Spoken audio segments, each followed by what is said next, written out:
Hello, everyone. You're welcome to the 2016 podcast, and I remain your amazing host, Shadi.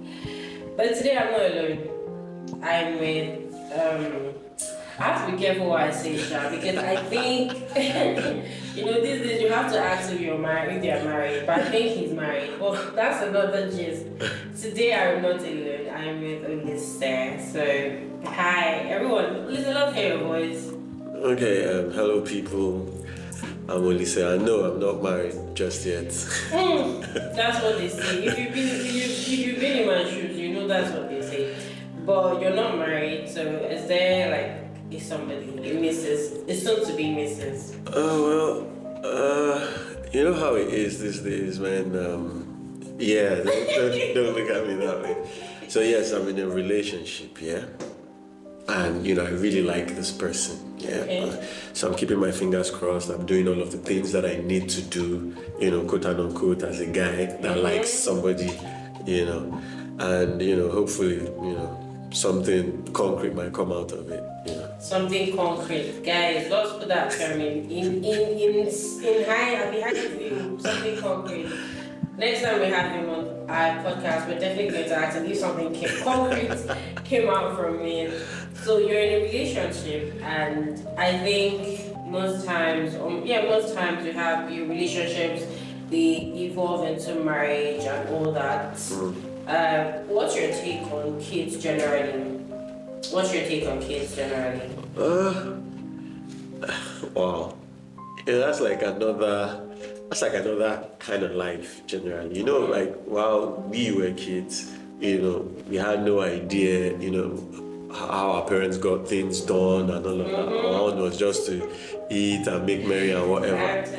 But I think kids are, somewhat a blessing from God, obviously, first of all. Then I think a lot of times, they give we adults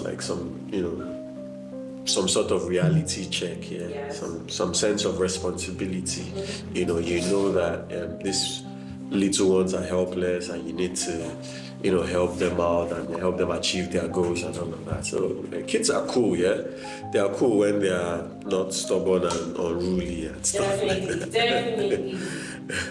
I think I saw one time on Twitter. I saw a girl. She was she wants to have kids, yeah. But she wants it in such a way that after they pass that baby stage, instead that when they start thinking for themselves, she doesn't want it again. So we all want your baby's so cute vibes, but I think they're real hard work. I've had phases where I had to babysit, and I'm not going to say on here if I want to. So the thing is, from the beginning to the end, it's work.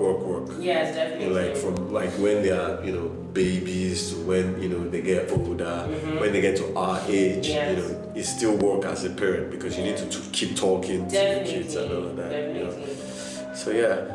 Your role as a parent never ends. It doesn't, even when you get married, it still doesn't end because every they time. still have an input into everything. They have stuff to say to you. You have to be give advice. Yes. So yeah. It's a lifelong journey. Lifelong commitment. It is. This is not what today's episode is about, but recent times, I think for the past 2 months, my ex I'm very used to calling it Twitter, so permit me. So my Twitter has been a bloody line with the whole of allegations on rape, the cases of rape occurring, and it still boils down to kids. It still boils down to being a parent. It still boils down to because I think a lot of people don't understand that being a parent is a lifelong journey. I think they don't see it that way. They feel like once Nigerian Africans, the village raises the child. I think I don't know. I think let me just delve a little bit. Yeah. Let me digress a little bit. So when you talk about taking care of children or taking care of people being a lifelong thing to do. So a lot of people are selfish with themselves. Very selfish.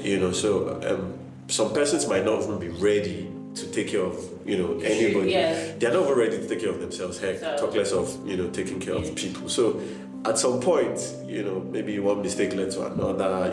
Life handed them a child or something. A mistake, okay? Shit happens. Yeah. So at that point, they are in between. I have a child now, and but they are subconscious. They still want to live their normal life and all of that. So a lot of people do not understand that. It's a lifelong thing. And the funny thing about it is that even if you don't have a kid, you are responsible to the society to, somewhat not necessarily take care of children around you, but like you need to be conscious, about children around you. I mean, you have a neighbor that has kids. If you're walking into the compound and you see probably like a naked wood on the floor with a nail or something, your subconscious tells you there are kids around. You need to take it out. You're driving on the street, there are kids walking past. You need to be careful. So even if you don't have a kid, your subconscious, you need to be careful around kids, and all of that. Definitely. So either way, if you like get married or don't get married, you're a parent somehow. Yeah. You're parents to some child out there. And it's continuous, yeah. If you're older like myself now, I have a couple of, let me not say young people, like younger people around me, probably people in their early 20s, teenagers, stuff like that. So they like coming around, somewhat older people that seem cool, so to speak. That age where you want to hang out with people that are older than you, so you feel like, you're part of them. Yeah. So you're responsible to that people. They look up to you. Yeah, there are some things that you do that they don't tell you, but in their mind they're like, this. They tell you nothing, but they look up to you. They bring up conversations with you, and they listen to the things that you say. Yes. They might act all tough and I beg, that kind of thing. When they are by themselves, they play all of that you said in your head and all of that. So there are no two ways about it. One way or the other, you must get involved. Probably when they are little, when they are older. When you are older, you get involved with younger people. So it's an endless journey. It's an endless journey. So I think from what you said now, I'll point out. I'll just take out that you actually have interactions with younger people, with kids. So you have like. Yeah, kids I've got nephews and nieces, like very stubborn ones. If they're not stubborn, they don't deserve the title of nephews, and they have to be stubborn. It's like default. They're default. Definitely. I mean, I personally, on my own end, I think, like I said, I've had phases where I had to babysit kids, and it's always been I'm going to be very plain, very shit show for me. But there's one thing I always notice whenever I'm around kids, there's this parental instinct that comes up immediately. So it's psychological. Yes. It just pops out from nowhere. From nowhere. You tend to be more responsible. I become a mom all of a sudden. I'm like, oh my gosh, Shani, you're young. But you can't see them doing something that it's wrong. Yeah. And it's going to lead them to like some bad places and just keep quiet about it. It doesn't make sense. Yeah. It doesn't make sense. Well, see, that's the thing, like you're conscious of it, and you want to be responsible. People are different. Some people don't think that. They don't care. Some people they're like, I beg, concern me, that kind of thing. I'm not your parent. Exactly, that kind of thing. Yes. So I think all this being said, I was having a conversation with a friend yesterday actually, and we were talking about some days ago actually, and we were talking about how there's been a generational shift. Wow, that's like a different topic. I talk about that like every time. Yeah. And the bad thing about it is that people don't notice it. People just feel like.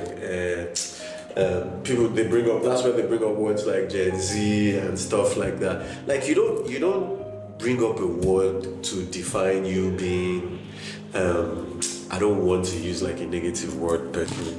Like define you being nonchalant about random stuff. It doesn't make you cool. That generational shift, that's where that irresponsibility as an adult, so to speak, about taking care of children comes in. Years, ago, like when our parents were way younger, or when we were pretty little, like adults at that time, they hardly behave the way a lot of adults behave now. Right now, yes. Yeah, so they have their faults in this. Yeah, we can't single that out. But you have like the younger generation coming up, people that they've not even taken care of themselves. Exactly. So they are not responsible enough to take care of another person. No disrespect here. You have like random Yahoo guy there that his life is he can sleep here today, he can be at his friends tomorrow, that kind of thing. All of a sudden he has a girlfriend, he impregnates her, they have a kid, yeah. They forcefully get married, quote unquote. Yeah, they are creating a life. Now you have a child, and this person is not even emotionally settled in. You understand? Like you're not responsible enough. How are you taking care of a child? So they just feel like once you provide for the kid, that's all of it. But it's way more than that. Way more than I always have conversations with people, so you're going to be hearing a lot about time. So I talk a lot. Yes, I do talk a lot. Okay. And I was having a conversation with somebody, and I was like, if we're going to really pinpoint why people have kids. Okay, when I was in uni, I was talking to a friend one time, and then I was like, she was like, oh, well, if my parents have this kind of money, I would never be depressed. I'm like, being a child and being a parent is way more than money. Yeah, too different. Money is very sweet. It makes things easier, GK. But I think there are plenty things that come before money. There's the emotional aspect, there's the spiritual aspect, there's the physical aspect. Even before you think about money. Because you're not just raising the child to send the child to London during the summer break or anything. So the thing is, like this money thing that you mentioned, I when I talk a lot of times, I'm like it's psychological. It's psychological because I feel like when you behave in a certain way, there should be some psychological explanation as to why this person is behaving. So that's why I say that a lot. So I think when it comes to money and children, or money and rich parents and children and all of that, a lot of times, when you have wealthy parents, a lot of times, I'm not quoting anywhere, I'm just saying from things I have observed over time. A lot of times the parents might tend to I don't want to use the word be irresponsible, but they just feel like money is going to fix everything. They neglect a lot of things. So they neglect the emotional aspects. They neglect the psychological well-being of the child. If you're not doing well in school or something, they would probably just go pay the teacher, so and then you pass and all that. So all those practical steps, they tend to leave all of that. So you see that child, that's why you have a lot of rich folks that have spoiled kids. That's where the term spoiled kids came from. So they are not spoiled because their parents are rich per se. They are spoiled because after the parent being rich, they stopped being parents. Yes, exactly. They just became guardians. Junior needs a bicycle, go get it. You're not telling Junior that you can't get a bicycle till you're 5 years old, or you can't get a bicycle till you're 6 years old. You understand? A responsible parent will be like, Junior, you're not old enough to have a bicycle. Junior needs a phone, iPhone 15 Pro Max. You understand? You're not telling Junior how expensive this is, and he's not old enough to be using an iPhone. So I understand. The money, I'm not saying all rich folks are like that, but money makes you, and a lot of times you can't blame the parents, because you feel like, okay, you want to give your kids the best and all of that, but there's a practical way around that. Like you can't just be tossing money, Maybe it begs to say that we have different ways to define what's the best for a child. Yeah, but there are some obvious best ways. Definitely. Like when we're younger, like when we do something stupid, our parents will flog us. But these days they don't flog anybody. These days, like even when I was in secondary school, I went to a boarding school, by the way. I went to an Air Force school. A boarding school, by the way. You really got your hand. So we're brought up, in not regimental per se, but there was some rigidness in, the way they treated us then. But it was cool. Like, I turned out good, I think, So when you're in that kind of environment, like, you do something crazy, they flog you, your subconscious tells you that what I did was not nice. Wrong, yeah. That's why they beat me up. Yeah. If on the flip side, like rich folks and all of that, you do something crazy, you hear stuff like Junior, stop that, and it's like, no, mommy, and then he goes to do. Junior, I'm tired of you. And she says, okay, go to your naughty corner or something. Yeah. I mean, he goes to the naughty corner. His dad comes back. Where is Junior? He's at naughty corner. He did so. Come here, my boy. That kind of thing. Yeah. So the whole there's a break in transmission in the discipline aspect of the child. Yeah, but they have their own ways, but it's probably not as effective as how our folks used to do it actually, then. Yes. For a while back we spoke about generational shift. And I kind of just like picking people's brains. I want to know, is there something you would see in how your parents brought you and your siblings up that, now you're looking at, I mean, as at then you thought, damn, these people hate me. Like, they don't like me. So, but now you're looking at it, now you can see that the new generation, their parents will lack it. Yeah. And you just wish, this should come back. Just come back. Okay, I had like a funny, should I say, upbringing, kind of. I grew up in like multiple homes. Oh, okay. Yeah. Okay. So I left home when I was like 9 years old-ish, Yeah. I went to stay with my uncle. My uncle was pretty wealthy. Yeah, he used to work with Chevron then. He was a big shot, So it was like some sort of culture shock for me, because my folks were not necessarily poor, but were just there. And then I left there, and then I went to stay with my uncle. My uncle had 2 kids, 2 girls, So it was a welcoming thing. Like his wife was cool and everything, but I was somewhat timid. So you can't be beating another person's child like that. Yes. You understand that kind of thing. Even though I didn't have a say to that, but I'm pretty sure she was cautious. She couldn't just but she would scold me a lot. She would say some funny words like, can't you see, are you blind, stuff like that. So psychologically for me at that point, I'm like, this my auntie doesn't like me. And when my uncle comes around, he doesn't do nothing. It's not like I'm gonna report or anything, but anytime he notices stuff like that, he just keeps quiet, like he doesn't say anything. So in my mind, I'm like, am I sure I'm in the right place? Like, I want to go back home, that kind of thing. But over time, I learned that they probably were not doing all of that because they hated me per se. It was their own way of, trying to make sure I turned out good. They were the ones that shipped me off to headfirst to that secondary school. Well, anyway, to their defense, my cousins were there, so it was like, okay, since your cousins are here, you can go there, that kind of thing. So they didn't flog me per se. But while I was growing up with my folks, like my own parents, my mom was gangster. You should see her. Like, mommy, sorry. Anyways, my mom was gangster. I had 3 elder siblings. Yeah. I had 2 elder brothers and an elder sister. I'm the 4th. I have a younger sister. Even though she doesn't agree that I'm older than her, it's just 1 year between us, so it's fine. Older ones are really brutal. Like, hey, calm down. Life is not like that. So, anyways, my mom was like, that then they used to have there's this cane that our parents used to have. So my mom used to have that cane at home. So anytime anybody messes up, she gives it to them. So we now started stealing the cane, So anytime she's looking for it, she would not see it. You know what this woman did? She literally started buying like 5, 6, and she puts it in different designations in the house. You gotta hide them all. So anyway you mess up, if you mess up in the kitchen, there's one behind the drawer. She takes it and she whips you, So all of that, when you're pretty young, you feel like your mom does not like you, she's always beating you and stuff like that. My dad, on the other hand, he was different. My dad was more of he wants to communicate with you, he wants to know why you did what you did, kind of person. Usually that's the moment then your mother is there.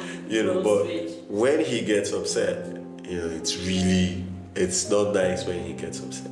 So the good thing about my dad is he doesn't use cane and everything. So if you call any of my siblings here right now, they'll tell you about my father's legendary 2 slaps. Yeah. So that's all he does. When he's upset and you're like, why did you so? And you're like, no, he gives you the first slap.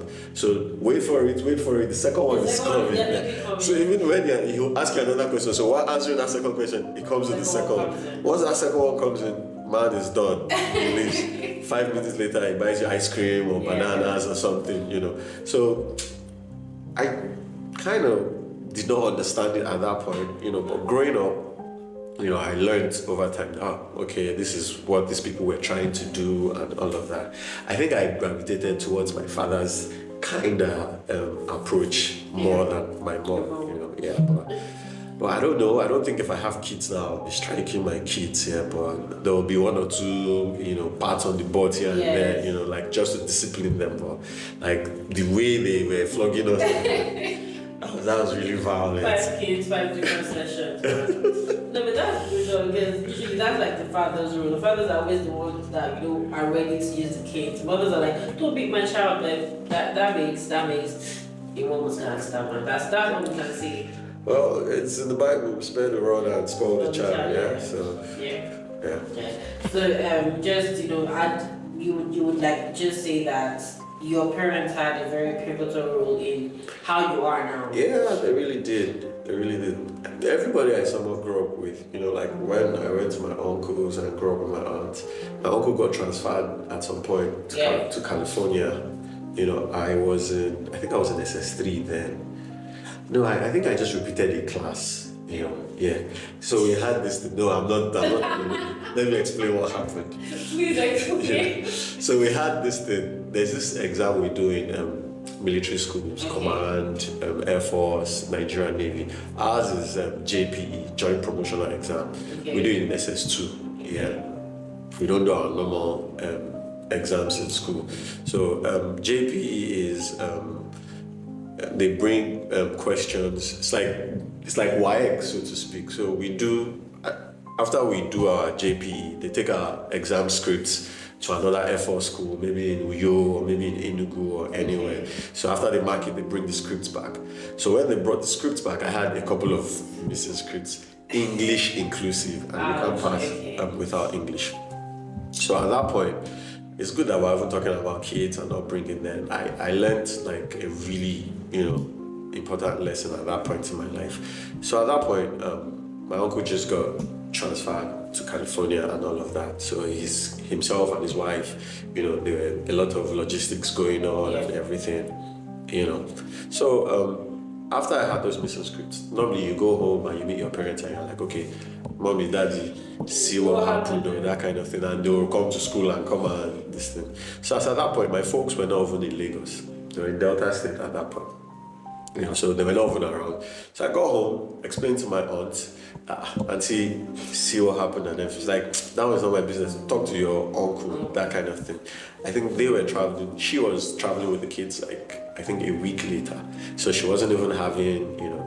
So I talked to my uncle and none of that. My uncle was like, well, dude, see what we're going to do. Do you want to go back there and repeat that class, you know, or you want me to take you to any other school you want to go to in this Lagos and everything? You know, so the moment he asked me that question, I had like this, I don't know what to call it, realm of thoughts rain on me and stuff. I thought about everybody. I had a girlfriend then, actually. Oh my days. Oh my God. Oh my God. Oh, like a serious item then. You know, back in secondary school when you have like a couple of people that this one and this one, that kind of thing. I was somewhat a popular guy in school. You know, I thought about the basketball team because I used to play basketball. I thought about all my friends in the hostel. I thought about everything, and I'm like, why am I going to run away, you know, from, you know, it might not have been my fault, but it still happened to me. Like, I have to own my shit, Yeah. You know, so immediately, you know, with tears rolling down my eyes, I told him I was going to go back, and he stood up and he, you know, gave me a tap and like, good, you know. So they traveled. I went back to school. You know, I got back to school. You know, everything was, you know, somewhat cool. Everybody was like, Olise, that kind of thing. So yes, I repeated that class. Mm-hmm. So it was a lesson. So my point is, as a kid then, you know, I didn't have anybody to, you know, feel what I was feeling at that point. I couldn't relate to my uncle. My uncle did not care how I felt at that point. He was just looking for solution. Like, are you going back there, or I don't have time to go there and start dragging anybody and saying, why did my child fail, or you understand, that kind of thing.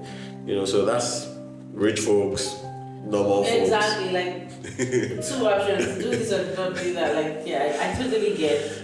And another thing I got from your story was, man, you guys got to make sacrifices for your babes because it's not the I thought about her thing. because when I was leaving, she felt like this guy is definitely not going to come back because you know how everybody's looking at you like you're a bad guy and all of a sudden you're repeating a class, that kind of thing. So she was tears, she had kata on my shirt, Oh that my kind of thing. that's not. So I was like, don't worry, I'm gonna come back.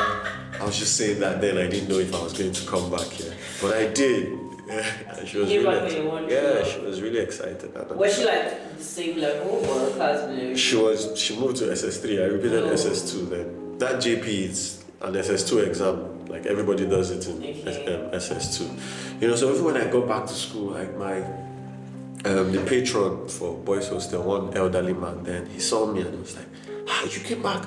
It's like, wow, I'm proud of you. I'm so proud. So at that point I didn't get it, It wasn't like a big deal to me then, but like growing up, I began to understand why he was saying all of that. Yeah, like I mean, at your young age, you fell down and you have decided to retrace your steps and repair everything. And all of that.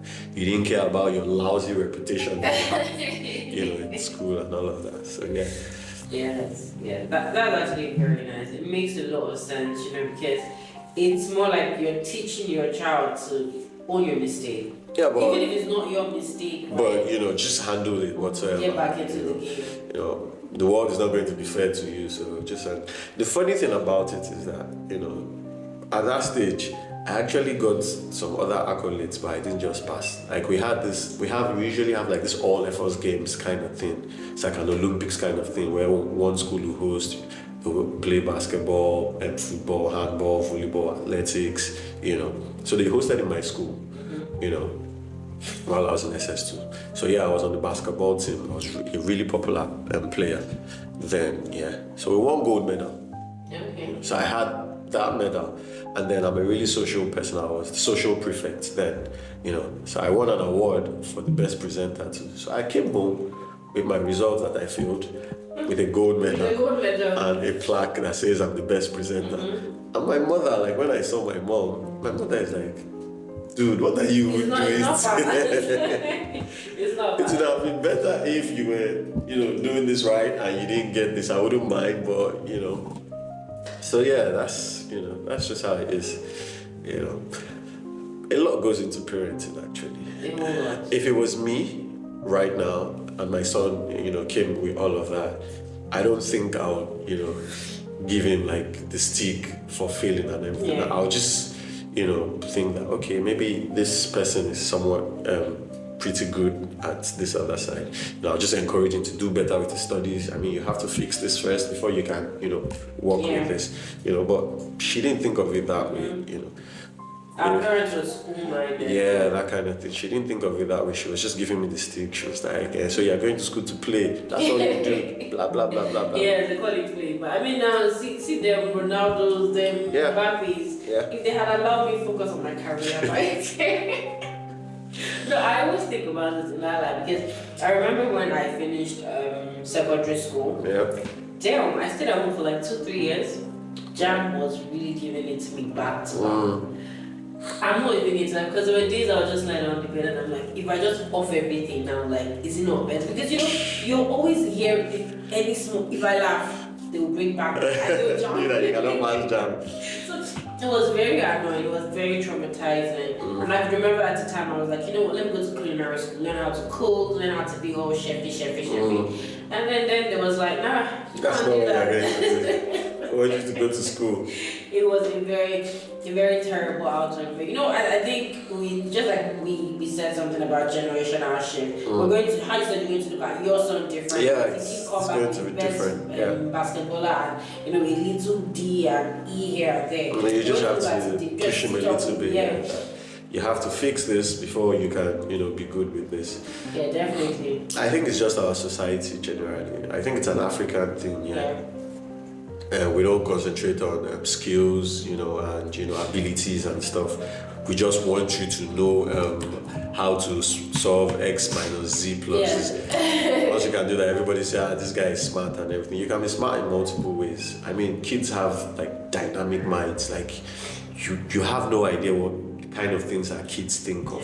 So if you can't let a child, express, himself, you streamline him to something that he might not want to be streamlined to and all of that. So it's pretty dangerous. You have to let kids be expressive and guide them.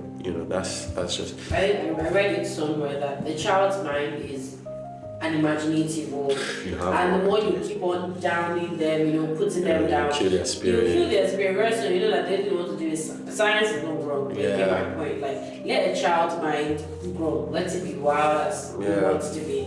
It makes a lot of sense that way. They do that to us in school too. Like they don't let you express yourself. Yes. They'll say once you have an A in biology or something, or in integrated science, you have to go to science class. Automatically they're now termed art class and commercial class and dollars. Don't really know you understand? That was not really the case. Some people just prefer being here and not here. You can't box children into a certain, it doesn't work that way. So it even says that parenting goes way down to teachers, to obviously everybody. Obviously. Everybody's a parent. So the thing is, recently, like recent trends, parents blame teachers for maybe spoiling their children or flogging their children or whatever the case might be. Teachers blame parents for not doing their job. Doing their job as parents before. So on this aspect, I would somewhat support the teachers. Definitely. Because the kid is coming from somewhere now. So you will know a well-mannered kid when you see one. Like a well-mannered. If you are well-mannered as a little boy, and your parents keep, you grow in that trend. When you become a man, you'll be well-mannered. So you wouldn't have somebody that is well-mannered as a man think about quote and unquote raping a woman, that kind of thing. That's a no-no. You don't have somebody like that striking somebody, maybe like beating up his girlfriend or beating up his wife or whatever. So it's a gradual procedure, right from when the child is like a little boy. So if you take care of your baby, and when he's growing up, before he goes to what do you call it, kindergarten or daycare or whatever, he's respectful. When he meets somebody older, he greets. You understand? When he gets to school and he greets his teacher, they'll be wow. They'll be like, wow, that young boy that is always greeting. So psychologically, they'll pay more attention to that kid. The one that is always wild and scattering things and everything. They'll be shouting at that one and they'll be beating that one or whatever. So I think it's the parents first before the teachers. Definitely. The teacher to the child. You even see parents that will be telling teachers that, hey, if my son does don't flog him, just leave him like that, leave him for me and everything. So why did you send him to school in the first place? School him by yourself then, So it's really crazy, just a very, very sideline. This has nothing to do with what we're talking about. But I can remember during my service year, I met this guy. Attractive, very fine. Because that time I had some weird ass, older men. So he was married. No, maybe that should have been my red flag. But I'm not the kind of person to judge whether you're married or not. So, but we're having a conversation one time, and then he was like, I used to beat girls before, and I was like, they did not tell me. So I carried my leg. I carried my 2 legs and I ran. So even because the longer I stayed around him or spoke to him, I noticed that he wasn't respecting his mom. He didn't respect anybody. So every single thing about a child first comes from the parents. Society has a large role to play, yes. But if that foundation is strong, how does the Bible put it? If the foundation be strong, be something. Oh my days. So everywhere the child comes in contact with while growing up, from the home to school to church, market, probably they're a traveling family, when they travel to their hometown, everywhere he comes in contact with, they have like tiny bits of roles Yes, to play and play. all of that. So the thing is that children grab things like really fast, like pretty fast, So when you're young and somebody says something to you, it sticks. I can literally remember the things that my aunt said to me when I was still with my uncle when I was like 9, 10 years old, So it sticks. So you learn, either you learn from it or, you throw it away. For some of us, we were not, some persons were not smart enough to know that, okay, this one I need to throw this one away and this one is something I need to keep. Like you just said now, for example, when, you had, that thing with wanting to be with older men and all of that. Some girls, after they hear I beat girls a lot and everything, it's like fine music in their ear. It can't be me, it's not going to be. So in their subconscious, they're like, he likes me, he can't beat me, yeah. Even though they see him talking to his mom anyhow, or talking to girls anyhow, but he doesn't talk to her anyhow. So she feels like it's not my business. It's different. You understand that kind of thing. Delusion.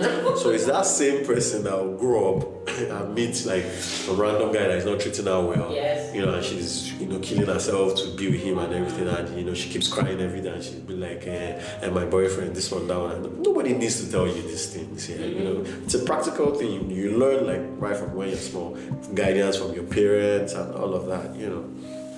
So yeah. It's a really long-lasting. I was talking to a friend today. I really talk a lot, like I said. I was talking to a friend today, and it's all about. There are certain things that people just need to keep on hearing. There are certain things that you need, as in, it's like when you're reading for exams and somebody says, "I wish I could just open my brain and put it inside." Yeah. So there's certain things that you need to be on that key with things like raising your kids. Like we said before, society plays a very, very large role, because once your child is of that age to go to school, most times you don't really spend enough time with them. Yeah. So they go to school, they meet a child that the father is probably abusing the mom, or the mom is abusing the father. Now the child thinks it's not. I know children talk. I've had a child tell my mom said I should not come to your house.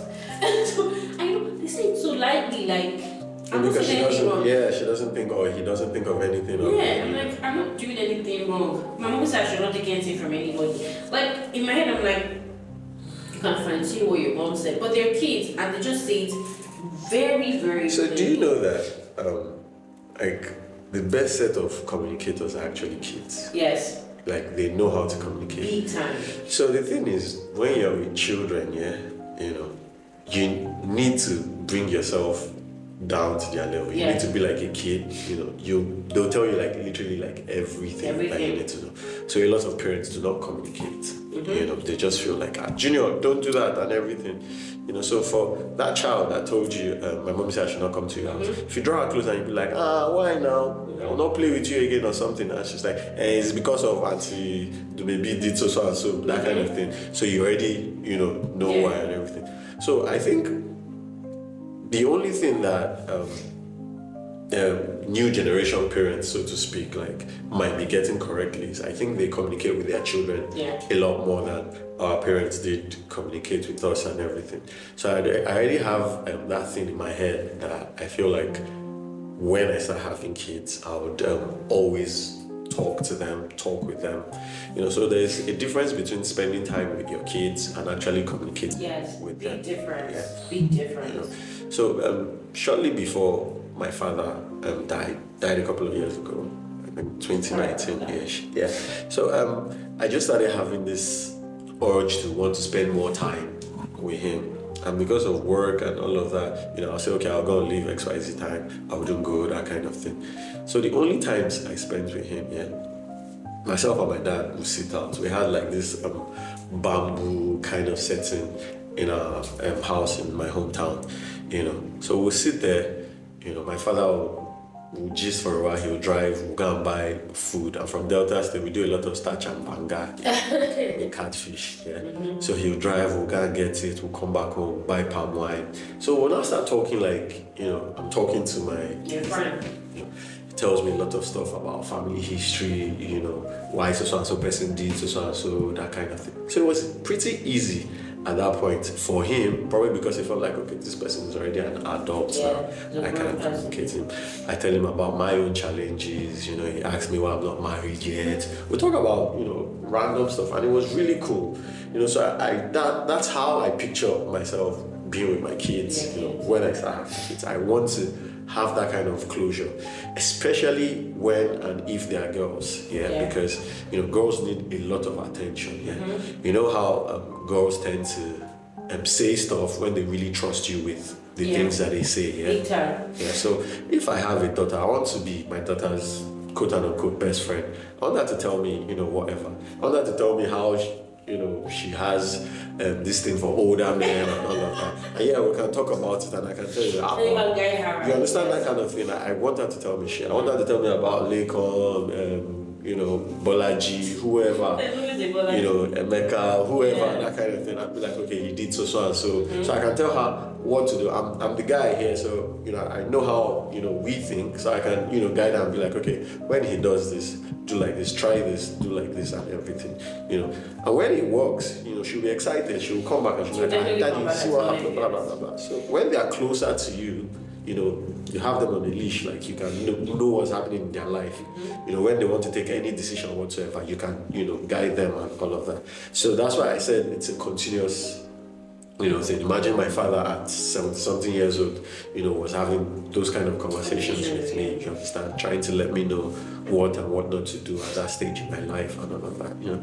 You don't buy these things, you know. So that's just it with kids. I was telling someone that only my own opinion is your kids should, you as a parent, your kids should have you as a first point of contact in the case of anything. The only time that your kids can go around to, let me see a therapist, you know, see someone else, I feel is when the parents are not playing their role, right? Because it just beats me to see that your kid can be getting harassed, can be getting bullied, and they can't talk to you about it. And that's the thing, a lot of your children need to have access to you. Yes. A lot of parents have this wall, they don't know they have it yet. They have this wall with their children, and when they hear things, they're like, why didn't you come and tell me? I mean, well, you didn't create that space for them. You know, or when you tell them the way they react to it and everything, you know, so it's something crazy, you know, but I don't know, I just feel like, you know,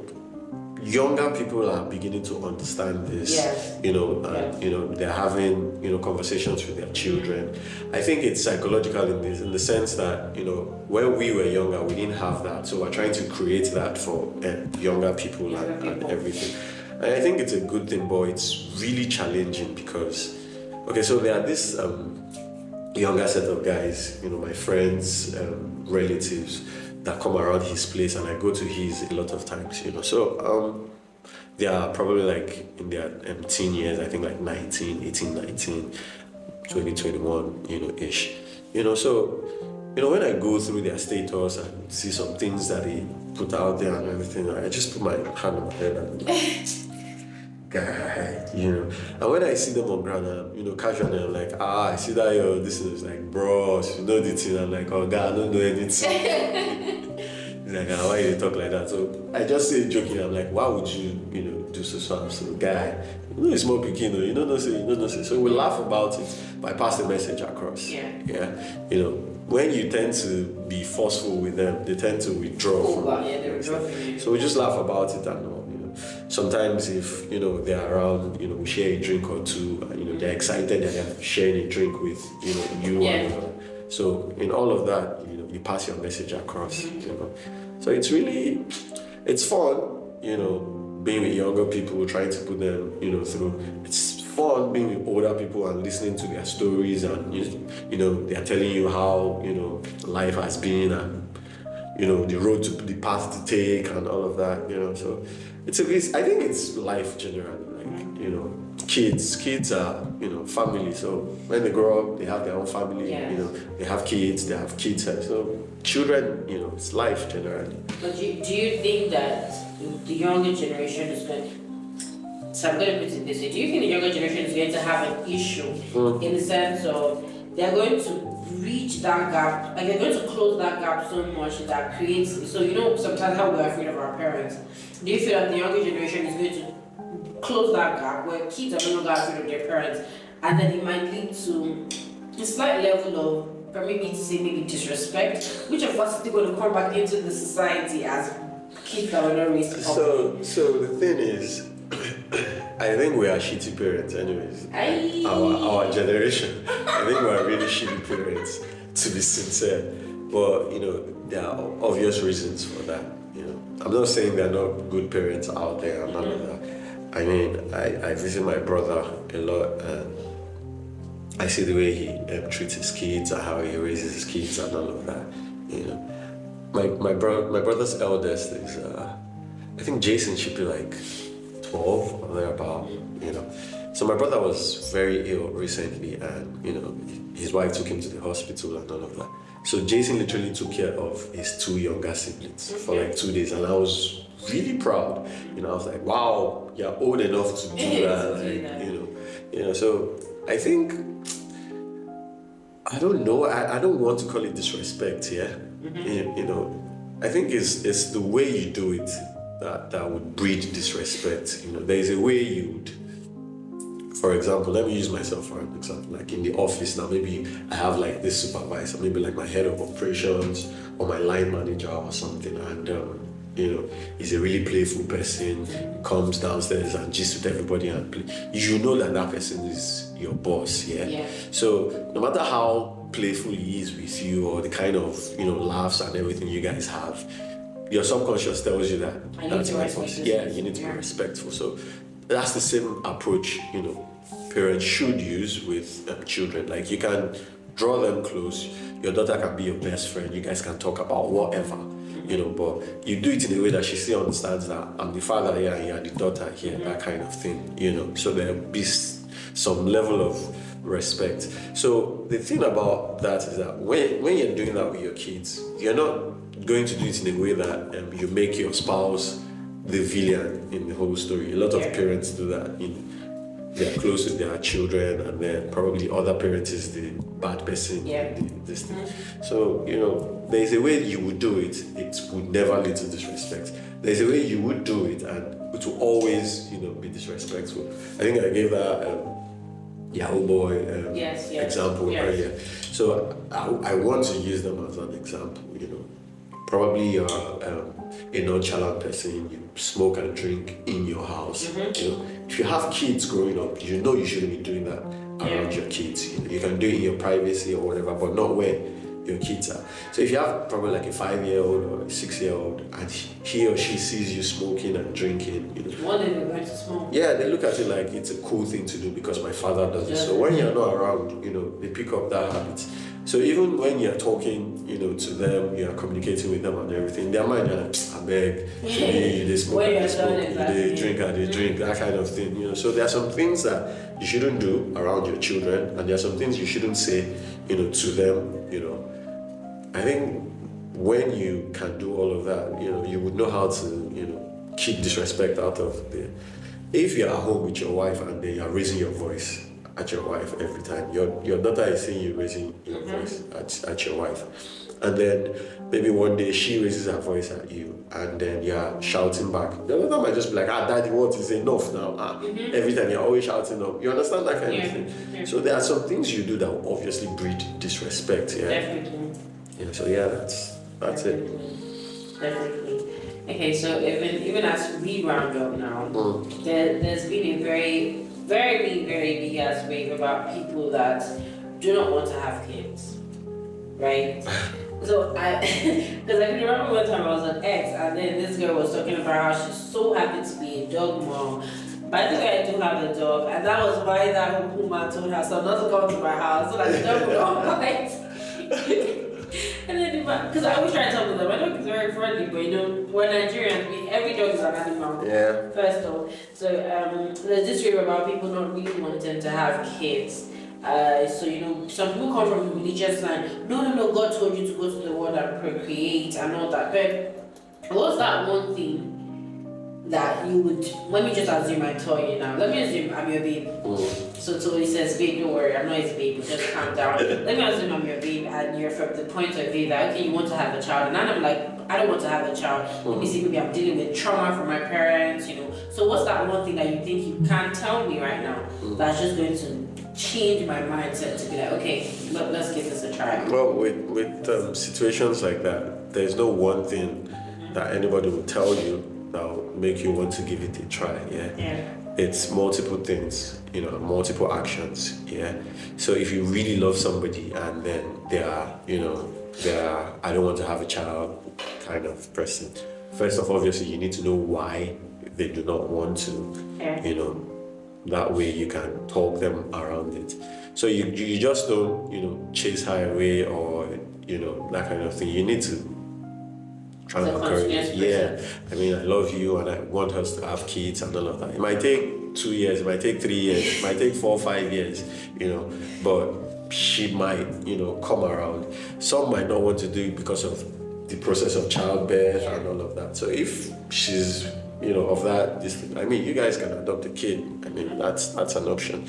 She might have other personal reasons and all of that. It's when you've spoken for a while, over and over, you've tried to, give her time to come around it, and you can see that this person really doesn't want to have a child. Then you can, if you want to have a child, then you can opt out and be like, okay, I think we have different goals. But that exact thing is like a discussion before you get married, obviously. So you know if you're actually going to get married to this person or not. I think for people not wanting to have children, I'm not going to say it's a bad thing that you might not want to have a child. Not you per se, like anybody might not want to. I don't want to have a child. What I'm going to say is, there's this thing in philosophy, Delphi Coram, man know thyself. Yeah. Yes. Yeah. So everybody know themselves. Like you have your reasons why you do not want to have a child. Yeah. If you say that today, tomorrow you might change your mind and want to have a child. What if you already had a child? Would you now say, go and kill your child and say, you understand that kind of thing? Yeah. So that's the thing. So you can't blame anybody for not wanting to have a child. The person might not feel responsible enough to want a child. I think that's a very good reason to not have a child. You understand? Yeah. But some people don't think of that. Let's take it down to no disrespect again, like very poor people, people that like beggars you see on the street and all of that. Sometimes you see them like 3, 4 children, 4, 5 children. You're like, how are you having this much kids? And you know that you cannot take care of these children. So if that kind of person, before she had a child, is saying, I don't want to have a child, you can reason with that person and be like, okay, this is the reason why this person doesn't want to have a child. On the flip side, like for really rich folks, you see them having like 1 kid, 2 children. You understand that kind of thing? And you're wondering, but this person is wealthy enough to take care of this. Multiple. You understand? But they have their reasons. They're like, okay, probably they want to concentrate on the upbringing of their children. And they don't want to have a lot. They want to have 1 or 2 that they can be in their life constantly, that kind of thing. So people have multiple reasons for doing whatever it is that they want to do. So somebody not wanting to have a child, it's not a big deal per se. It's you, it's your life. Like me, for example, when I get married, I don't think I want to have a child in the first year, or probably the second year I get married. My purpose is God disposes here, but that first year is like, I don't think I want to have a child for that first year. We just got married. I would want us to, intimate. Be together before we start having people intruding in our space. So to speak. Daddy, I want this. You're like, maybe I'm sleeping. We were talking when we first started this conversation. You said something like, people make a mistake and then they have a child. Are you? A lot of people make a mistake and then they have a child. But are you for abortions or against abortion? So that's the thing. I'm a Catholic, Okay. And in the Catholic Church, it's a no. Yes. Abortion is like an abomination, so to speak. Yeah. So against abortion, but something that you did with somebody, it was yourself and somebody that probably had sex and then pregnancy came. the choice is not solely yours as to what to do with the child. Yeah. So you need to have that conversation with whoever it is that you have that child with. Oh, babe, I want us to have this child. I think it's time for us to have a child. Yeah, we're not married, but we can, go around all of that. I don't want you having an abortion, yeah? And she's like, okay, no problem. I think we can work with this. Or she's like, no, I'm not ready to have a child. So all you can do at that instance is talk and talk. She's definitely going to do what you want to do at the end of the day. That kind of thing. But on, like a neutral ground, abortion is like a no from a religious point of view. Religious point. Yeah, I definitely understand. I'm going to be very honest. It's been a very beautiful conversation with you. I've had my babysitting days, and I've seen where a lot of parents make mistakes. A lot of parents make mistakes with flashing money first. So they put the child in, get the child an iPad, put her in take her to London for summer trip.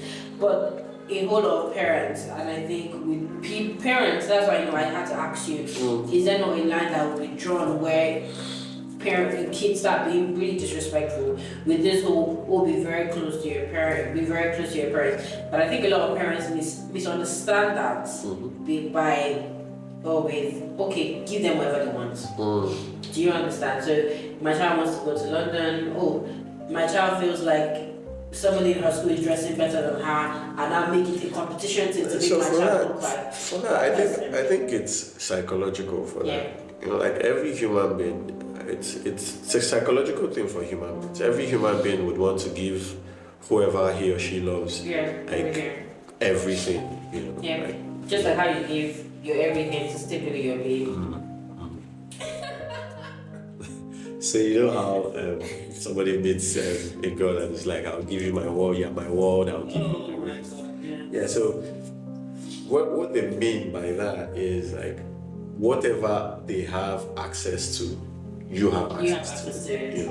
So it's easy for us to sit here and say the parents are spoiling their children, they do this for them, and another thing that they say, if you never wear shoes, you're not going to know. You won't understand it yet. So when you are a parent, or when you get into that kind of situation, your subconscious is to give your child like whatever you think is best for your child. So it's difficult to see it the other way from where we are seeing it, because we are outside, they're your kids, you're inside and everything.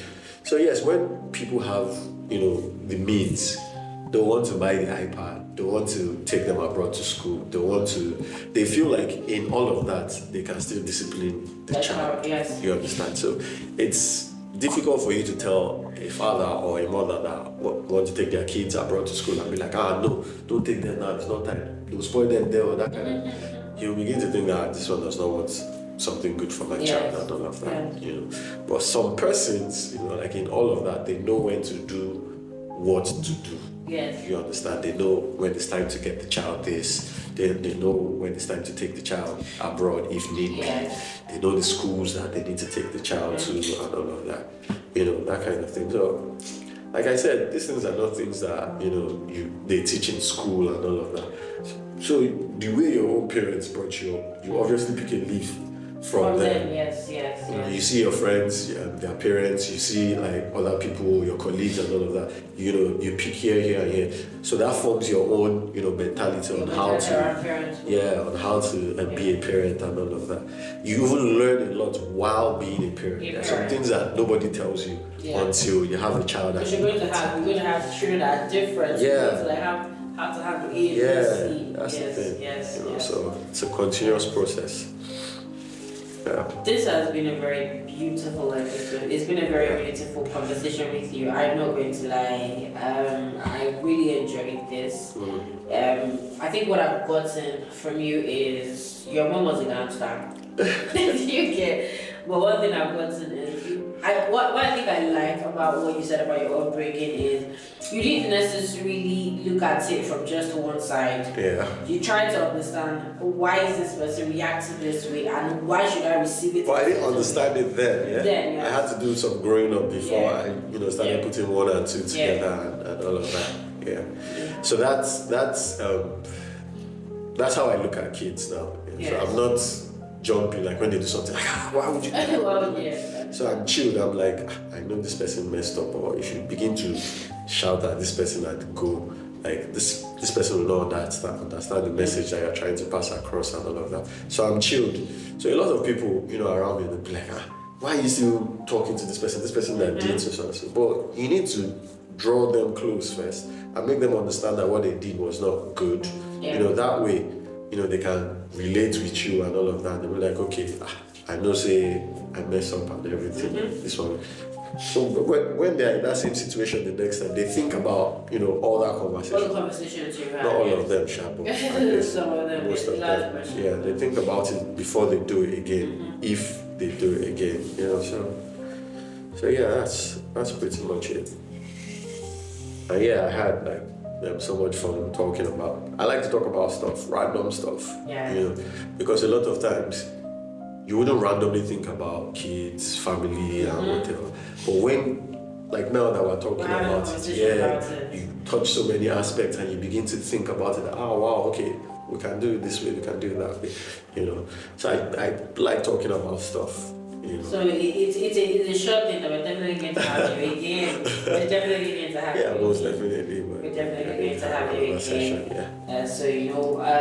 So every one of us out there, aspiring parents, some not aspiring parents, but like we pointed out in the beginning that irrespective of you not having a child, you're somebody's parent. Parent to somebody. Sometimes I come into my compound and I see maybe my neighbor's kids close to the gates, and I've heard cases of big shout and run. You can't be close to the gates, Exactly. you have to go inside. So you understand? Or you have somebody. Your subconscious just tells you that. Up immediately. So that's really beautiful. There are so many things to having kids. Aside the importance of how it's important, aside the importance of financial stability, we also need that emotion. I think emotional stability comes first. It comes first. You need to know how to handle your child. Yeah. I know the issue I had with my mom growing up was my mom treated us with just one eye. So the eldest one, she used how to train the eldest one to try and train every other person. And it's not one size fits all. Yes. So that was the issue she had with me. And it was more surprising because I'm a girl. She's like, why are you always like this? So when I tell people that my mom and I are very cool now, but we had our years of back and forth, and that's just like, it's just been like 2 years since we really got to understand each other. So I think that's where that generational shift comes. You need to know how, okay, this person is a younger person. I mean, my oldest brother is like eldest of the age, and I'm really young, so it's all about understanding how to handle every one of us. Olise, thank you so much. Thank you for having me. Thank you so much. Guys, even got me apples. I'm a very bad host. I didn't even buy water. Can you imagine? I'm not a very nice it's fine. But the next episode you're on is going to be, you're going to have, what's that thing called? Buffet. You're going to pick whatever you want. But it was an amazing conversation. Yeah. And I always wanted to have this conversation because I had a phase where I wanted to have kids. Big time, I had a phase. Then I had another phase where I'm like, nah. What phase are you now? I'm currently in the phase of no, because I always tell people that I'm not eating everything I want to eat. Let me first eat and drink water, then I can talk about having children. But it's inevitable because I know they're in my future. To come to you. Yes. It usually does. Yeah, so they're in my future. I know they're somewhere in my future. But I think I want to be a better version of whoever Shadi is right now. Okay. So I can welcome them when they come in. I know that, okay, I'm in capable hands. My partner is working on himself. I'm working on myself. So until we get to that point where we know, okay, we can try one now. Fair enough. Then we'll get on it. Yeah. So Olise, I don't know about you, but next year I've put you in my calendar for next year to get married. So if you Olise, babe, know that I'm coming for wedding next year. I've started practicing my dance steps. So just know these are no kids. Yeah. But, would you like to say any last thing? Just something to round today's episode off? First of all, I just want to say that nobody's an island of knowledge, yeah? Yeah. So I'm a propagator of treat people the way you want them to treat you. You, yes. Yeah, do to your neighbor, what you want them to. Yeah, that kind of thing. So if you're going to bring kids to this world, you need to be ready on every front, psychologically, mentally, financially, whatever alley. Yeah. You understand? Yeah. So you need to be ready. You just don't up and have kids and then you're like, Abebo, now them no job. Yeah, I will take them to grandma's house. You understand that kind of thing. It doesn't work that way because they grow up to be menace in society. Yeah. So we need to start understanding as young adults that, we need to be responsible for the things that we do. Yes. You can't be irresponsible for, we're getting old, you're going to bring in kids, be responsible for them, make sacrifices, compromises where you need to, and all of that. Yes. Our parents did that for us, so big time. You understand? Big time. So that's about it. Yeah. Big time. Alright, he has said everything I want to say. Every alley you can be ready and you got to be ready in that. Okay, kids are not a gamble. I heard somebody say once that, hey, you have to have plenty so that if two succeed. So those are kind of societal things that we need to have. You can imagine that kind of thought process. You have 11 children, 2 will succeed. Those 2 now taking care of the remaining 9. And the parents will have like they don't have their own lives. They don't have their own lives. So while we pray to God for the very best, we have to actually do our own very best and hope that God guides us right and leads us right.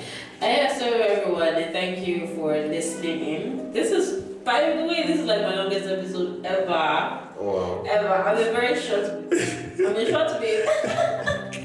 But this is my longest, and I think it's because it was a very interesting conversation. It was a lot to learn from. So if you're out there, you're about to have a child. The baby's already inside, so you can do like so. You know how Udemy has like 8 weeks course. You can try and take your 8 weeks course. But if you're not pregnant yet or you're planning, then you have to actually. There are some boxes you need to ensure that you tick before you actually have a baby. So thank you for listening in. Olise, thank you for coming. Thank you for the apple. Thank you. By the way, you and your babe from secondary school, where is she? Is she married? She's not married right now. So we're like Nelly and Ashanti back I told you I was somewhat popular in school then. So the popular guy has to have popular baby, that kind of thing. So she wasn't popular per se, I think she was rubbing off of my own popularity, so to speak. But she was chilled, she was cool, I really liked her, even though I didn't know what love was about. If I tell you this funny story now, please do. Let's that the way we actually, started to have a thing, when I told you I went to boarding school, so I think we were in SS1 then, SS1, so there was this day, a vice principal came into our class, vice principal academics then, I can remember Mr. Olaika. Any AFCSE Badon people listening in, remember Mr. Olaika. So he came around, and our math teacher just left. So we're in that phase where the math teacher left a sum on blackboard and everybody was trying to solve it. That kind of thing. Everybody aside me because I no first know, so. I cannot keep myself. So the guy walked in, and usually when the teacher walks in, we're like class stand, great, good morning, good afternoon, that kind of thing. So nobody said anything, and the man was furious, and the man is a disciplinarian. So he was furious that nobody greeted him. So because everybody was, nobody noticed that. He was like, what kind of class is this? Blah blah blah blah. The class stand, he said, no, don't greet me again. I'm coming back. So he left, came back with Kate. Meanwhile, my babe. She wasn't my babe as at then, she wasn't feeling too well. She had a cardigan on, so she had her head on her locker. So the man came in, was like, everybody stand up, I'm going to flog everybody in this class and everything. So she was sitting down because she wasn't feeling well. And then, he had flogged like the first 5 people. So he got to her and she was sitting there. She was like, who is it? He was like, who is this person? Why are you sitting down like that? She's like, I'm not feeling fine. So I'm like, that's not my business. So he was like, going around and everything, and everybody was standing. From nowhere. I don't know where it came from. I was like, sir, she's not feeling fine now. That kind of thing. So he was like, who is that? I was really short in secondary school. So, who is that person? Everybody now shifted like, See the guy. Yeah. So he's like, what did you say? I said, sir, she's not feeling well. She's like, okay, yeah, solicitor. Don't worry, you take her home. You know how secondary school is now. So automatically after they flog them, oh my god, that cane was painful. Yeah. Like, so after he flogged everybody and he left, everybody was like, yay! So automatically, with this person. Yes. So she went to tell her cousin, her elder cousin. Her cousin was in SS3 then, what I did. So now we came to me and I was like, wow, that was really nice of you and everything. So that was, automatically looking out for me. Yeah. I don't get babe already. So that's how we started. So I can't forget that, We're together for a bit, till I left school. She went to Ambrose Ali University in Ekpoma. It was because of her I chose to go to University of Benin so I could be close, yeah. But I got my heart broken at that. That was my first heartbreak. You my days. I went to Ekpoma to see her. Then she told me that she wasn't interested. Big girl. After taking her came for her. She's not entering university now. She's not the C5 boys now. So. This life. Don't worry. So you have the babe now. So. I've had multiple. I really thank you. Thank you for being here with me today. Yeah. Thank you to all of our amazing listeners always. My link is on my Instagram at the 2016 podcast. We have various things for you to listen on. We're going to have Olise again some other time. Maybe rather will be, again conversation again. It'll be something very light, something very light. Yeah, so thank you. Until we meet again, I'm wishing everybody long life, peace and prosperity. And I do pray that God grants us all longevity. Bye everybody, I love you. Bye guys.